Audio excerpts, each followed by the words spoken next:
Okay, we're going to look at the same problems that we put up on the last presentation. We had 4 of those. I'm going to show the problem again. If you didn't try the problem yet, it wouldn't be a bad idea to see how far you can go on these problems before you watch me do them. So the first problem, how much energy is needed to lower the temperature of 5 kilograms of water from 76 degrees Celsius to 32 degrees Celsius? All right. So here's what we know. We know the mass. We know it's water, so we have the specific heat of water. That's one of the constants that we need to have available to us.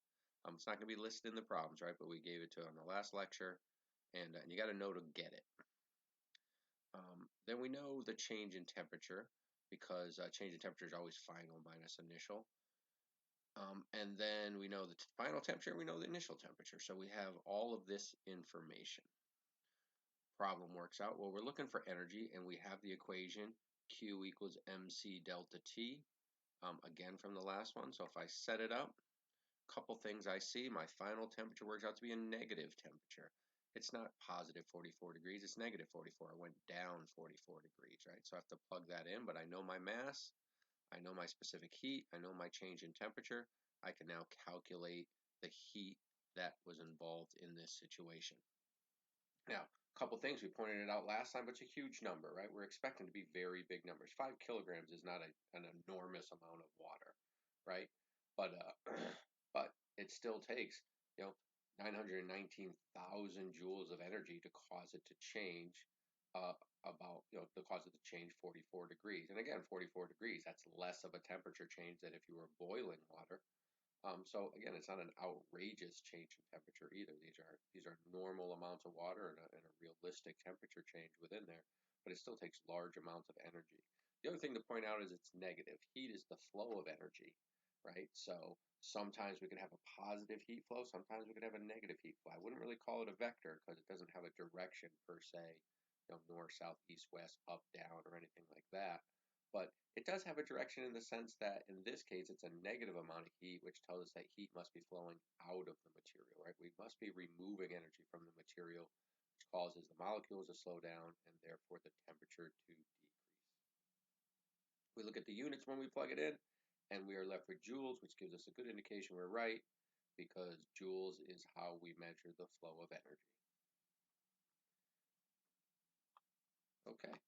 Question number 2, 3 kilograms of ice is at minus 12 degrees Celsius when 10,000 joules of energy is added. What is the final temperature? Again, if you haven't tried it yet, I would try it now and pause the video before I move on.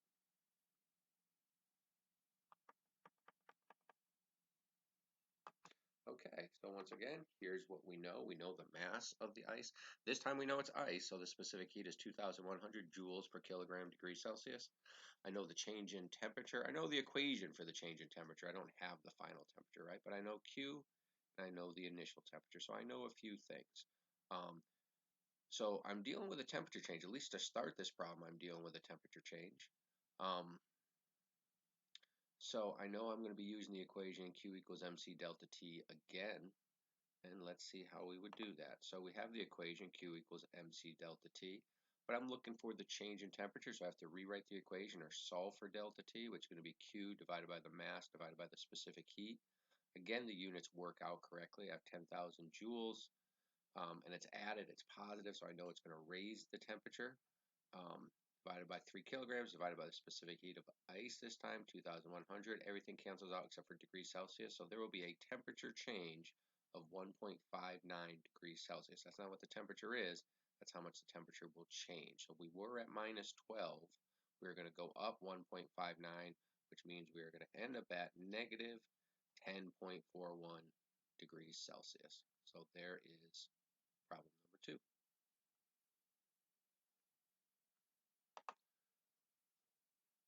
Question 3, how much energy is needed to take 2.5 kilograms of ice at minus 20 degrees Celsius to water at 75 degrees Celsius? This is going to be multiple equations because we got multiple different things happening. Again, I'll give you a second if you want to pause it. All right, so what do we know? We know the mass, We know the specific heat of ice, which is good because it starts out at ice. We know the specific heat of water, which is good because the problem is asking for from ice to water. So at some point, we're going to be dealing with it in water in a liquid form. And then I know the latent heat, and that's the latent heat of fusion because we are going between a solid and a liquid. Let's put that right in. Let's see, that is fusion. There we go. And that's latent heat fusion from ice to water. So we're going through all those changes, so we might as well have those constants down. We know what the change of temperature is. We know the initial, we know the final. Now, just knowing the initial and the final isn't really enough for this problem, but it's still information we're going to need to know. So we have to do this in parts. First of all, the first thing that's going to happen is the ice is going to go up in temperature. The ice is not going to start melting. It's too cold to melt. And it's certainly not water anymore. So the first thing we have to ask ourselves is what's the temperature we have to heat up the ice to? It was at minus 20, and the hottest ice gets is 0 degrees. So before it starts melting, we have to bring it up to 0 degrees. So that's a temperature change of 20 degrees Celsius, and a temperature change of a positive 20 degrees Celsius. It's going to be 20 minus a negative 20. So we know the mass of the ice, we know the specific heat of ice, we know the temperature change of the ice. We multiply all those together, everything cancels out by joules, which is good again. 105,000 joules of energy is required to heat up the ice to the point it can start to melt. Well, the next thing that has to happen is we have to melt the ice, right? We have to change the ice to water because our final goal is water at 75 degrees. So we don't have water yet. We have ice that's at the warmest temperature ice could be at. So step 2 is when we change ice to water. And then again, we have to figure out how much energy it takes to change ice to water. So that is our equation for a phase change. Q equals ml. We know the mass of the ice. It's 2.5 kilograms. We know the specific heat of ice, 3.33 times 10 to the 5th joules per kilogram. Kilograms cancel out, we're left with joules. So far it takes 105,000 joules to heat up the ice. It takes 832,500 joules of energy to change the ice to water. Right, we're not done because we're expecting this to be at water at 75 degrees. And right now we figured out how much energy it takes to warm up the ice and to change the ice to water, but we didn't raise the temperature. So the next step, the third step, is raising the temperature of the water. We are going from, well, it's a temperature change. The coldest water can be is at 0 degrees, and that's the temperature it would be when the ice is melting. So the coldest temperature for the water is 0 degrees, and we want to go up to 75. So our delta T, or our change in temperature, is 75 degrees from 0 to 75. We're dealing with water now, so we know the specific heat of water, and we know the mass. It's still 2.5. We're trying to raise the temperature of all of this water to 75 degrees, right? So 2.5, 4,180, 75 multiplied together, I get 78,750 joules. So I know the amount of energy it takes to warm up the ice. I know the amount of energy it takes to melt the ice. I know how much energy it takes to warm up the water that used to be ice. So if I add all of these together, I get a total energy. It takes 1,721,250 joules of energy to bring ice from minus 20 degrees up to 75 degrees, right? We have to do it in parts because each part's its own equation with different constants.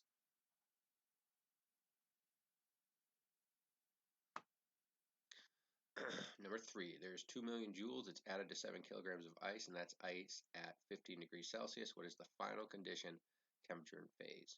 So there'll be another problem like this on the website, at least one. But we don't know our final condition. We don't know what we're going to get to. So we're going to have to look at this in steps. But again, we can't just plug this into one equation, most likely, and then make it work, because multiple things are happening. Just like the last one, it took 3 different equations and 3 different situations. We had to combine those. Same thing's going to happen here. So if you find you do something like this and you get an answer of like ice at 200 degrees, well, you're wrong. Ice can't be at 200 degrees, right? So you got to think about what it is, and you got to understand what the math is telling you.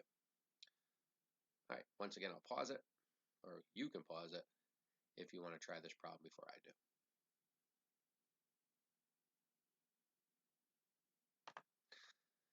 All right, here's the things we know. I know my initial temperature, I know Q, I know the mass, and I have all these constants. I might or might not need all these constants, but these are the things that I know. Again, this is the latent heat of fusion. Let's just change that and put it in. There we go. All right, so let's take a look at this problem. So we have 2 million joules of energy. You got a little bit cut off on the top, but we got 2 million joules of energy.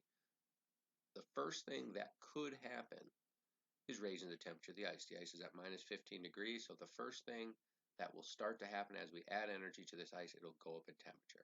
Now, it can only go up to temperature 15 degrees. It's at minus 15 now, and the highest it can go is 0. So the maximum temperature change I could expect to see is 15 degrees. I'm not going to guess what the temperature is of the ice. I know that's it. That's as high as it can go. And then we can do the math again. I didn't line them out this time, but I got kilograms top and bottom. They cancel out. I have Celsius top and bottom. They cancel out. I'm left with 220,500 joules of energy. Now, what does that mean? That means it takes 220,000 joules of energy to raise the temperature of the ice 15 degrees. That's what it's telling us. I have 2 million joules of energy. So I know I'm going to raise the temperature of the ice to 0 degrees. And after this process is done, I'll still have 1,779,500 joules. Right? I mean, there's different ways of looking at this. We kind of look at it as a bank. This is the money you have, and this is the cost to do this one thing, and this is what you have left over after you do it, right? That certainly works, but it's conservation of energy. If this is the energy you have, and this is the energy you use for this process, well, then energy can't be created nor destroyed. So this is the energy I have left over when I'm done. So I figured out how much energy it takes to heat up the ice, and I figured out how much energy I have left after that process happens. Now, the only thing that could happen next is the ice changes to water. So I know my math, I know my latent heat of fusion, I multiply those together, 2,331,000 joules of energy.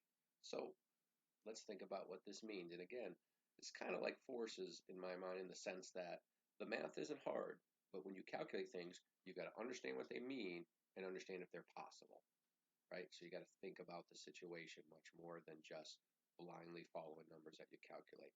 It takes 2,331,000 joules of energy to melt all the ice, but I only have 1,779,000 joules of energy, which tells us, you know what, I'm never getting by this step because I don't have enough energy for this to happen. I'm not going to change all the ice to water. I don't have enough energy to change all the ice to water. So this tells me one thing. I know what temperature I'm at because the question asked for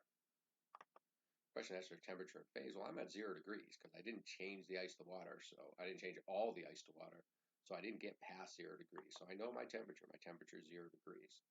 But what happened here? This is the energy I have. This is the energy I need, right? And I don't have enough energy. So that tells me that I didn't change all the ice to water, but I must have changed some of it because I did heat up the ice to 0 degrees and I did put more energy in. So that means the ice was in the process of melting to water. I just didn't have enough energy to complete that process, but some of it did. So was this number on the bottom important? Sure, it was important. But now that I've calculated this number, I really don't need any of this information, right? It was important, but now I can get rid of it because that number doesn't actually factor in to what I'm doing. Let's figure out how to turn this. There we go. So that number doesn't factor into my answer. Again, important to do, but I don't use that number anywhere. So let me go to the next one.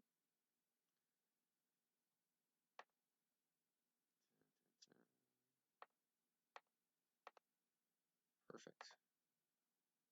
Let's go to the next slide. So the question then becomes,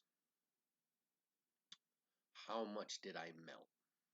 Well, I know the heat. This is the heat I had. I had 1,779,500 joules of heat left after I warmed up the ice.